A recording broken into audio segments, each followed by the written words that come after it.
Здравствуйте, Канагат! Как ваша подготовка? Вы выполняли упражнения, которые мы изучали на прошлом занятии?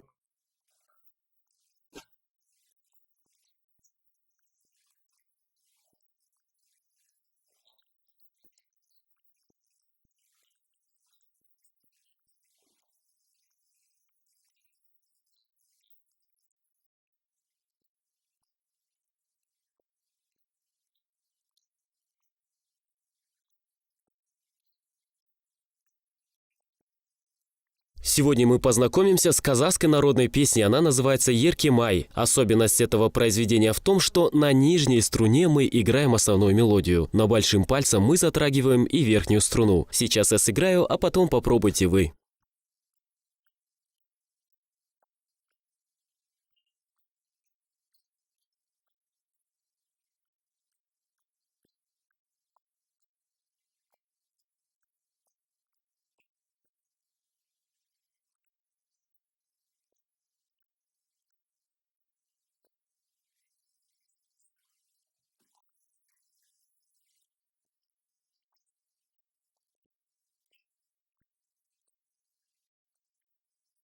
На следующем занятии мы попробуем освоить технику щертпе. Если до этого мы играли на домбре двумя пальцами правой руки, то в данном случае нужно задействовать 4 пальца. Большой мы фиксируем вот здесь, а остальными касаемся струн.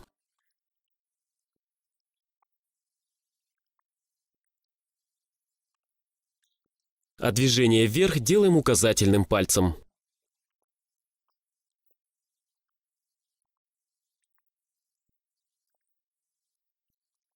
Потренируйтесь дома, а на следующем занятии мы попробуем сыграть произведение в этом жанре.